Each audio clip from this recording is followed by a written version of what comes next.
Assalamualaikum warahmatullahi wabarakatuh.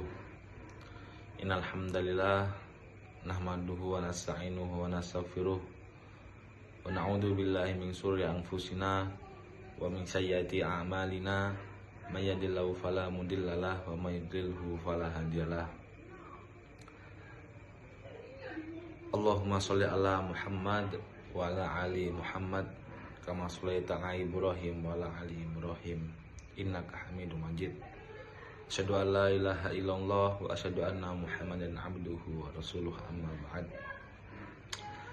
Yang saya hormati Ibu Dr. Misdah MPD selaku dosen pengampu mata kuliah praktek bisnis pendidikan yang mengampu pada kelas A, B, dan C. Semoga Ibu selalu diberikan kesehatan, diberikan keberkahan dalam setiap ilmu yang disampaikan. Allahumma amin. Dan juga yang saya sayangi dan saya banggakan teman-teman yang sudah menonton video saya pada kali ini, dan juga teman-teman yang merupakan satu perjuangan, teman-teman seperjuangan yang mengikuti proses perkuliahan, pembelajaran, khususnya untuk teman-teman kelas 6B, yang semoga senantiasa diberikan kemudahan dan keberkahan di setiap langkahnya, di setiap waktu yang dikorbankannya, dan di setiap uang yang dikeluarkannya. Semoga itu semua dapat menjadi jalan keberkahan bagi kita semua dalam menuntut ilmu. Amin, Allahumma amin. Baiklah, sebelum kita lanjut ke video, yang pertama-tama sebelumnya marilah kita panjatkan puja dan puji syukur atas kehadirat Allah Subhanahu wa taala yang telah memberikan rahmat, nikmat serta hidayahnya sehingga kita semua dapat diberikan kesehatan, dapat diberikan kesempatan untuk menuntut ilmu, yang mana menuntut ilmu ini merupakan kewajiban sebagaimana hadis Nabi Muhammad,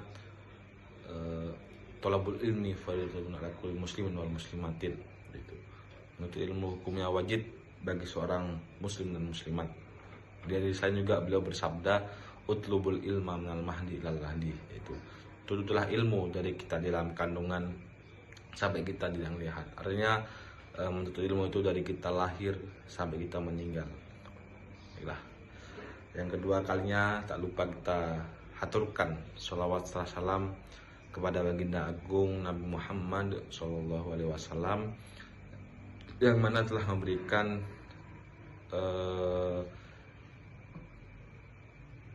yang mana beliau salah satu nabi yang dapat memberikan syafaat bagi umatnya.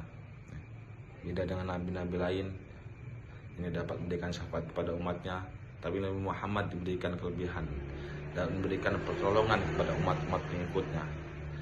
Dan semoga kita semua kelak mendapatkan syafaatnya di yaumul qiyamah. Amin, Allahumma amin. Baiklah, perkenalkan, nama saya Maulana Oktavianto, di kelas biasa dipanggil Maulana, ada juga kayak yang manggil Mul. Saya dari kelas 6B PAI angkatan 2023. Nah, pada kesempatan kali ini saya akan membuat ataupun mengerjakan tugas UAS dari mata kuliah praktek bisnis pendidikan, yang mana di sini ada 3 soal. Ada 3 soal pertanyaan yang itu nanti akan saya jawab dan saya berikan penjelasan. Berikut ini adalah pertanyaannya. Oke, kita masuk ke pertanyaan yang pertama, yaitu jelaskan urgensi kemitraan dalam bisnis pendidikan serta berikan contoh kemitraan yang efektif. Nah, jadi menurut saya ya, kemitraan dalam bisnis pendidikan memiliki peran yang sangat penting ya, karena pendidikan tidak dapat berkembang jika hanya mengandalkan satu pihak saja. Jadi di sekolah itu memerlukan kerjasama dengan berbagai pihak seperti pemerintah, kemudian ada dunia usaha, kemudian ada perguruan tinggi, dan juga lembaga sosial maupun masyarakat. Ya. Jadi melalui kemitraan sekolah dapat memperoleh dukungan berupa pendanaan, ya, yaitu peningkatan kualitas sumber daya manusia, kemudian ada fasilitas pembelajaran hingga kesempatan bagi peserta didik untuk mengembangkan keterampilan yang mereka miliki ataupun potensi yang mereka miliki pada dirinya. Gitu. Kemudian dan juga selain itu, kemitraan juga membantu ya, sekolah untuk menyesuaikan pembelajaran dengan kebutuhan masyarakat dan juga perkembangan dunia kerja. Jadi kemitraan ini bisa membantu sekolah ya, untuk memberikan layanan, untuk memberikan kebutuhan dalam pembelajaran, nah gitu. Nah kemudian dengan demikian ya, lulus tidak hanya memiliki pengetahuan, tidak hanya memiliki pengetahuan kognitif, cuman pengetahuan yang bersifat rasional. Jadi juga siswa ini dapat memiliki pengetahuan berupa kreativitas, ya, yang mana itu dapat digunakan di masa depan nanti, gitu. Nah kemudian contohnya, ya, contoh kemitraan yang efektif adalah ya, kerjasama antara sekolah dengan lembaga pelatihan atau perusahaan dalam menyelenggarakan pelatihan keterampilan. Kemudian ada seminar dan program magang. Nah, misalkan kok di Pondok nih kan, di situ ada tuh yang namanya pengabdian. Nah jadi siswa yang sudah lulus SMA, nah mereka akan ditempatkan di misalnya di panti asuhan, di pondok-pondok, yang mana itu di luar dari tempat mereka belajar. Nah, itu merupakan salah satu cara ataupun bisa dibilang magang lah, nah, untuk mengembangkan ataupun mengamalkan lah, lebihnya mengamalkan ilmu-ilmu yang sudah didapat di sekolah tersebut. Nah, mereka bisa ngajar ngaji, kemudian bisa jadi khotib, bisa imam, nah seperti itu. Nah kemudian yang mana kerjasama tersebut dapat memberikan manfaat bagi semua pihak ya, karena sekolah memperoleh peningkatan kualitas pembelajaran. Nah, sedangkan mitra memperoleh kesempatan untuk berkontribusi dalam mengembangkan pendidikan. Nah, jadi saling memberikan manfaat antara sekolah dan juga kemitraan yang berkontribusi. Nah begitu. Ini untuk pertanyaan pertama, dan juga pertanyaan selanjutnya yaitu kembali lagi dengan saya. Nah, kemudian lanjut kita ke pertanyaan yang kedua, nah, yaitu pertanyaan adalah jelaskan kendala dalam praktik bisnis pendidikan di sekolah dan strategi yang harus dilakukan untuk menghadapinya. Nah, jadi dalam praktik bisnis pendidikan di sekolah, yaitu biasanya menghadapi beberapa kendala. Yang pertama yaitu keterbatasan dana untuk mengembangkan program-program pendidikan.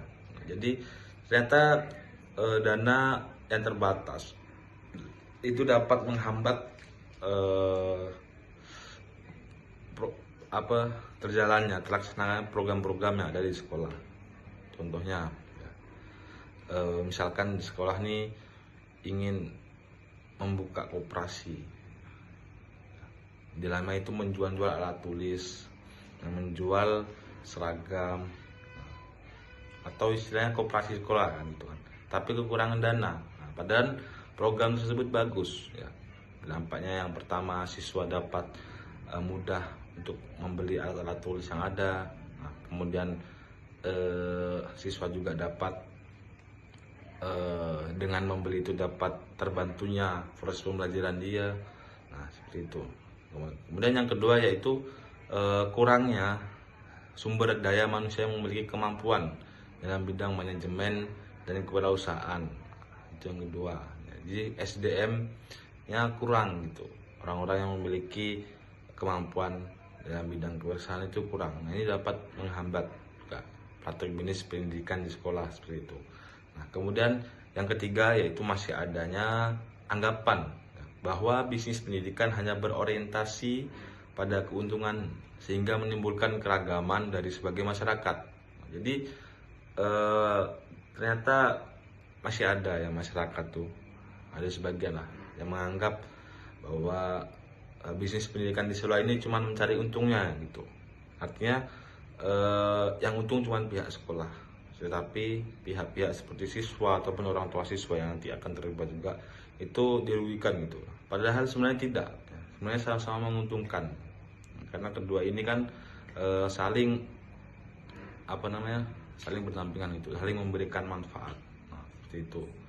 Nah, itu juga yang dapat menghambat ya, praktek bisnis pendidikan di sekolah gitu, teman-teman.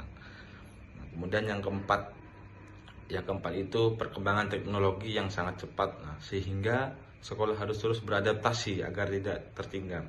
Maksudnya kayak kejar-kejaran nih. Nah, sekarang udah masuk teknologi ini. Nah, dalam lagi ada teknologi ini lagi. Nah, artinya kejar-kejaran. Nah, itu yang terkadang dapat membuat program-program tidak maksimal gitu. Karena terlalu kejar-kejar gitu. Nah, kemudian strategi yang dapat dilakukan untuk mengatasi kendala tersebut adalah meningkatkan kompetensi guru dan tenaga pendidik melalui pelatihan.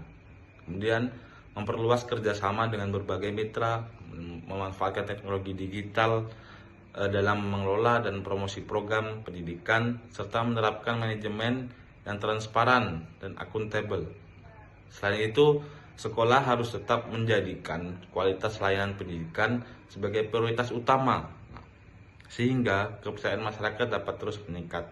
Jadi strategi yang utama itu kita walaupun di sekolah menjalankan bisnis pendidikan, tetapi juga jangan meninggalkan prioritas utama, yaitu mendidik untuk belajar, sehingga masyarakat itu tidak berpikiran yang aneh, wah sekolah ini terlalu berbisnis nah, begitu. Ini pertanyaan kedua. Yang selanjutnya itu yang ketiga. Oke. Pertanyaan ketiga yaitu jelaskan seberapa besar minat saudara ya, untuk terjun ke dalam bisnis pendidikan dan juga berikan alasannya. Nah, oke. Kalau dari diri saya sendiri, yang pertama saya minatnya cukup besar ya untuk turun dalam bisnis pendidikan yang ada di sekolah. Kemudian kita sebagai saya khususnya ya sebagai generasi Gen Z tuh terkadang tuh udah memiliki keinginan gitu kan, wah mau kalau nanti jadi guru tuh pengen kayak gini. Nah, salah satu keinginan saya itu ini mempraktekkan bisnis pendidikan sekolah. Nah, kemudian alasannya kenapa? Yang pertama pastinya saya ingin menerapkan ilmu yang sudah dapat di sekolah, di kampus gitu, sehingga nanti orang-orang luar tuh dapat mendapatkan manfaat dari ilmu yang saya dapatkan di lingkungan kuliah gitu, khususnya pada mata pelajaran praktik bisnis pendidikan. Itu alasan yang pertama. Nah, yang kedua saya ingin meningkatkan kualitas pendidikan melalui penyediaan layanan pembelajaran yang kreatif seperti itu dan juga bermanfaat, sehingga nanti masyarakat itu bisa berorientasi ya, bahwasanya praktek bisnis pendidikan ini tidak hanya cuma jual beli untuk mencapai keuntungan gitu, tapi juga dapat memberikan layanan berupa media pembelajaran yang kreatif seperti itu. Itu alasan saya ingin terjun untuk praktek bisnis pendidikan di sekolah. Nah, mungkin cukup sekian. Terima kasih semuanya yang telah menonton video yang saya buat. Semoga kita semua dapat diberikan keberkahan dunia dan akhirat. Allahumma amin. Mungkin cukup sekian yang dapat saya sampaikan. Nun wal qalam mimma yasturun. Wassalamualaikum warahmatullahi wabarakatuh.